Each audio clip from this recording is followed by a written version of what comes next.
என்னது லைஃப்ல நீங்க ரொம்ப கெத்தா இருக்கீங்களா? கெத்தா இருந்தீங்கன்னா ரொம்ப கஷ்டங்க.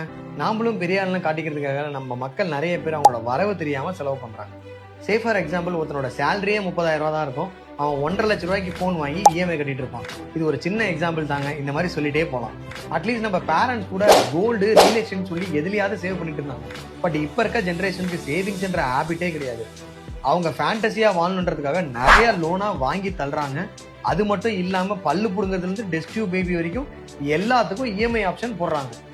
எல்லாத்தையும் இஎம்ஐல வாங்கி ஃபினான்ஷியல் கிரைசிஸ்ல மாட்டாம உங்க இஎம்ஐ மாதிரியே இன்வெஸ்ட்மெண்ட்டும் ஸ்டார்ட் பண்ணுங்க.